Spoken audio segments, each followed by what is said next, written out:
日本時間12月10日、米メディア611ポッドキャストにドジャースのフリーマン選手が出演しました。番組内でフリーマン選手は一塁を守っている時に他の選手とどんな会話をしているのか、そして父親と息子の関係について、さらに家族全員で同僚の大谷翔平選手のファンであること、また大谷選手のバットについて語りました。ここからはその様子を字幕付きでご紹介します。Bro, we got a 9-time All-Star, 3-time World Series champion, right? World Series MVP, 2-time All MLB first team, okay? We've got a guy that likes to, he's got a flair for the dramatic, not only on the ball field, but off the ball field, as you and I know, and we're going to discuss this later. You know what I mean? Like, a lot of people don't understand this dude's got dance moves. He got moves, okay? Bro. He's got dance moves, all right? Now, I would love to welcome a very, very great friend of mine, Freddie Freeman. Freddie, welcome to the 6 Yeah, what an bro. introduction. So I appreciate that. Bro, Thank man, you. Welcome. Got a lot of hype to live up to, but I'll try to do my best here. I have a question for you two first basemen, because I think it takes a personality to play first. Because at short, I get to come in and say, what's up, and go back to my position. I don't have to deal with you or talk. I enjoyed when I got the, first base and talked to Fred. He was always happy and, man, good swing, good to see you. And I'm like, is he really saying this? Because I don't know if he should be. I don't know if Chipper would like that across the way, but I like this kid, so we're going to chop it up. But it takes a special personality. What is it like to be a first baseman knowing that you're going to have to interact? And even with guys you don't like, there's still a respect for the game and, and them being another player that you're like, okay, I'm going to at least say hello at worst. For me, I always say, if you get a hit, I'm saying nice hit. You know how hard it is to get a hit in the big league. So I appreciate it. I know my pitchers probably wouldn't like that I tell every guy nice swing or way to swing it, but I don't know. That's just who I am. You can see our personalities. We're kind of bubbly, happy-go-lucky guys. And we're playing a game. It's a kid's game. And sometimes you just forget when you're going through the grind of the season and things of that nature. So I always try and, look out for those kind of moments where you can maybe take someone's mind off something, talk to them at first. My favorite is when it's a big league debut and that guy gets the first hit, and to be able to say congratulations, because you've worked so hard your whole life to get to there, and to be one of those first people to say, hey man, congratulations, and that kind of stuff. But that's just who I am. And I like to talk to people, and because sooner rather than later, I'm going to be retired too and not going to be able to get to do this anymore. So I just like to have fun with all the guys. I know we're competing against each other, but you guys know it's a brotherhood. We're together forever. When you get to play in this game and play this game for as long as we've got to, you just got to enjoy the little moments. So that's just kind of how I go about it. Yeah, I mean, I would agree. I mean, it's something to where guys get on. Like Freddie said, you understand how hard it is to hit, and when guys, especially if a guy works like a long at bat. Mm-hmm. So when you have those types of situations, and it's just fun because it's like it gets boring kind of at times. Like like you want a 1-2-3 inning, but if you're not gonna have a 1-2-3 inning and somebody gets on, especially like that you're cool with, and you get over there and you're like, you just start kind of having like a rapport with. So it's like I already knew Freddie. Whenever Freddie got on, it was like, all right, you're getting a hug, or something, you know what I mean, or something, and you just have fun kind of chopping it up with folks. So, Freddie, I want to ask, too, kind of on that, what was the strangest all right, how about this? Okay. Who was your best interview at first base? All right. And your strangest interview? It could be the same person. Yeah. I'm going to say it's hard to go with best because you have different ones. So, like, nowadays, when you get the first and you got Pete Alonso at first base, he talks about wine and restaurants in New York and stuff like that. He's a big foodie guy, so that's kind of a fun conversation. Obviously, with when Rizzo was there, you just kind of chop it up and having fun with him. And I think we would all kind of agree maybe with that Joey Votto. I knew it. I wouldn't say like strangest. It would be like from one at bat. Like say you got on 3 times. You have a good. It is completely different conversations, and those 3 times you get to first base, and it is just off the wall. It could be like crazy conversations, but I would say Joey for me was the one where you just have no idea what's going to be said, where it's going to go at first base. I love that. So, Freddie, I want to take it back to the beginning, and like you've got an amazing relationship with your dad and your baseball origin and the training and everything that he did, you know, and throwing batting practice to you and just being there.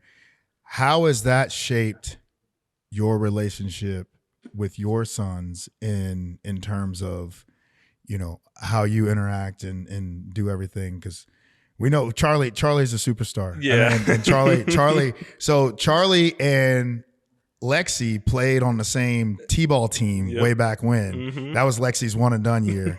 But I got to see Charlie doing his thing like in person. Mm-hmm. And so, I mean, obviously he's a field rat, bro. Yeah, he's a field rat. But how has that shaped your relationship with your dad and what, you know, you were coming up with your kids now? Yeah, so obviously as I've gotten older, you look back on the time and growing up, and I think my dad and I's relationship was always strong, but then when my mom passed, baseball kind of became our outlet. It was more of a place where we could take our mind off things. So we would just show up to the field and just like he'd throw me batting practice, hit me ground balls, hit me fly balls. We'd just be there for hours on end, mostly obviously because we loved it, but it mostly just took away the pain that we were going through. So it just became something we loved to do together, was the game. And as I obviously got older and how he threw to me and made me hit this way and made me hit to the left field only.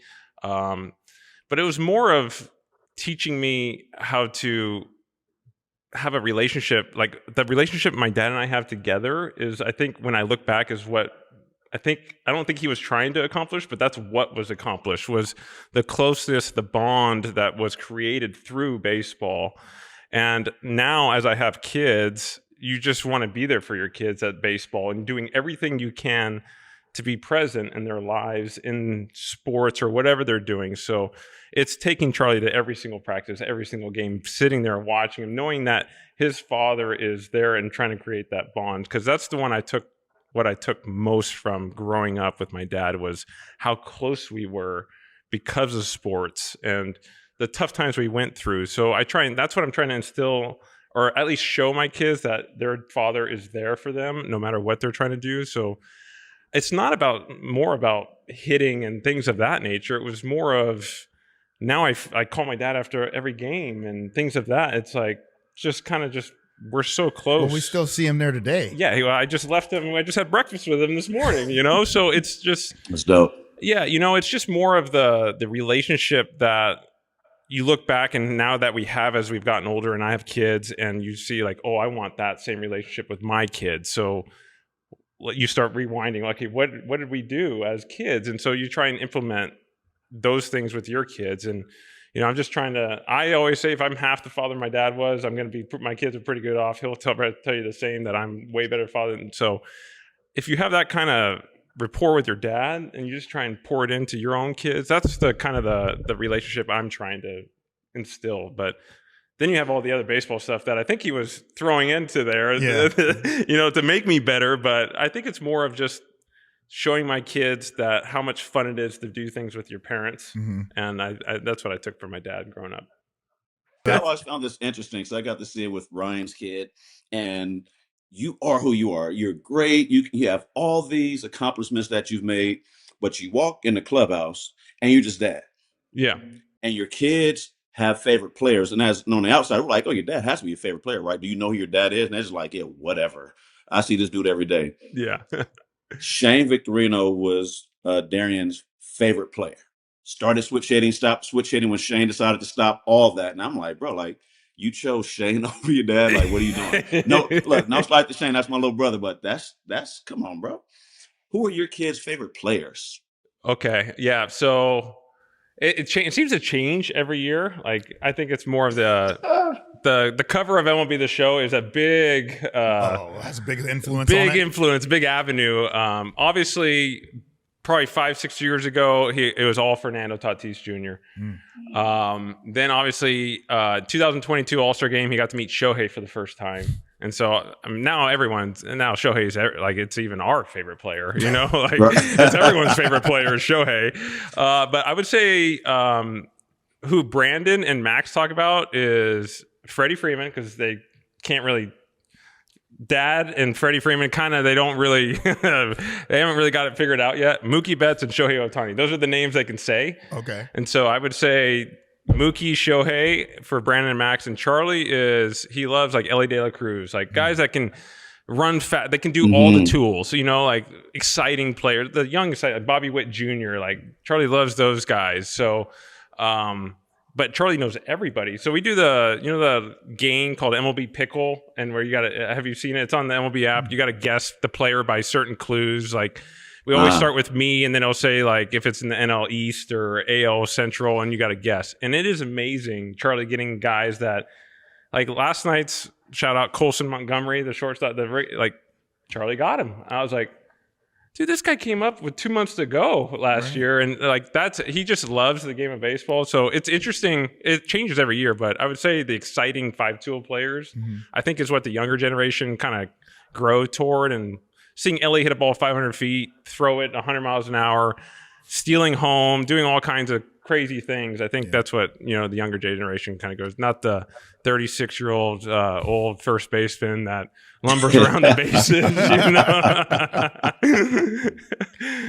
Yeah, that's tough to frown upon on that when you can throw 100 from wherever and then go catch it yourself. So it's just fun to watch too, because we're fans. We're all fans of baseball. We love the game, and seeing these guys doing what they're doing, like Aaron Judge hitting 55 home runs and hitting 330 and playing outfield. Cal catching every day, hitting 60 home runs. It's like it's mind blowing to me. It's just what's the thought there, right? Because I remember when we were kind of coming up, it was like guys for the most part were dropping off 40, 45.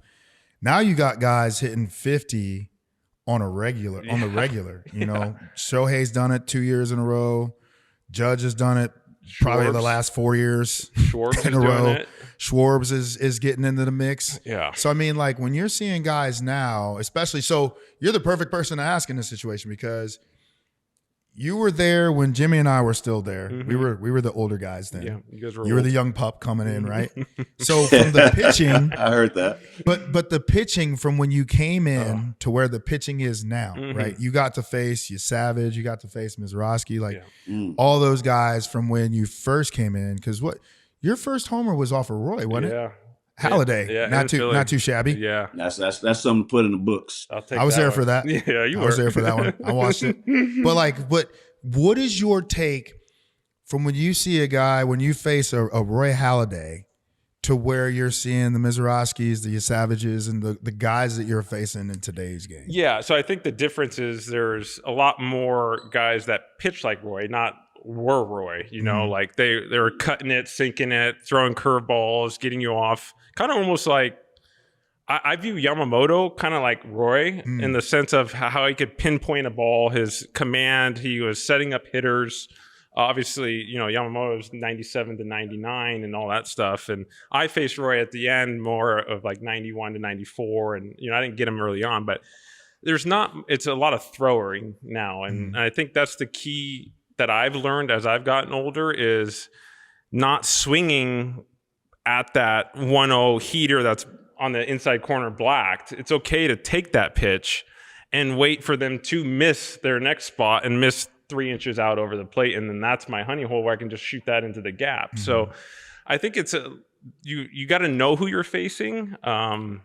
Like facing Yamamoto, maybe you shoot for that 1-0 heater in or that 1-0 cutter in and try and shoot him down the line and take the shot because you're not going to get many pitches to hit. And I think it's just different from when I came up. There's a lot more sink cuts, curves, change-ups. Now it's four-seam up, and get above the barrel and pop that up, and then curveballs down below. The splitters are coming into the game now. So I think it's just you got to adapt, and then obviously the velocity has gone up so much in the last few years, and Now you call them mop-up guys. They're just young guys that haven't really established themselves, coming out of the bullpen throwing 98 to 100. I'm like, we're up by 7. Where's the 91? With sink. Like, that was what we were facing 15 years ago. That just doesn't happen anymore. So I think it's just like if you guys were playing now, you guys would adapt to it, and you'd like, that's just how it is. You just get used to the velocity, and you're seeing it over and over again. But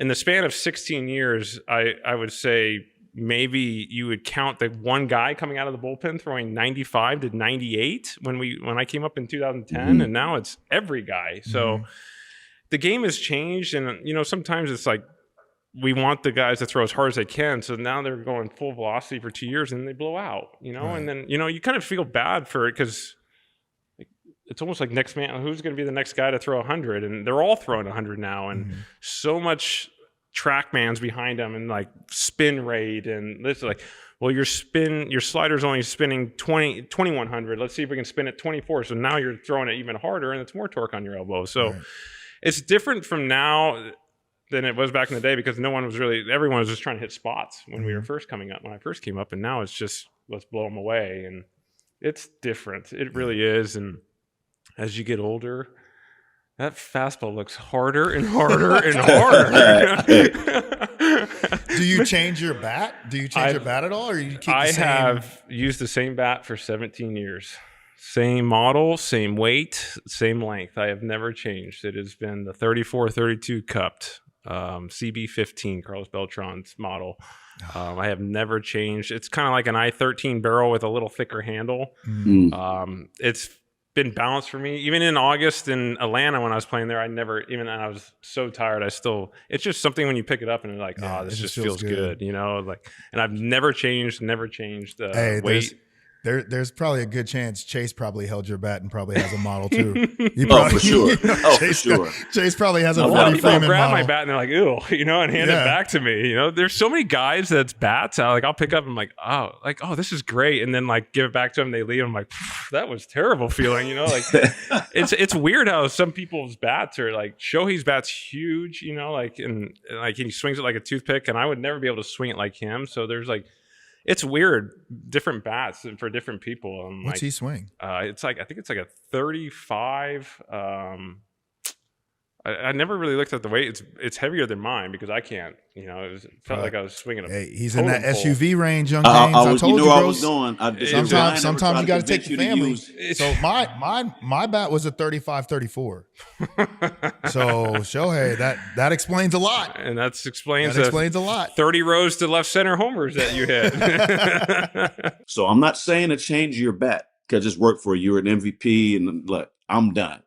But I'm saying that if you ever got to a point where it's like, let me try something different in a blowout game, grab Shohei's bat and maybe you'll understand.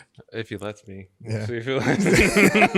Shohei, I need your bat, man. Just shatter the thing. One of his extras. Use one of his extras over there. There it is. He'll never know. Yeah, that's true. Right? Probably not. No, he probably wouldn't know. He'd probably never know.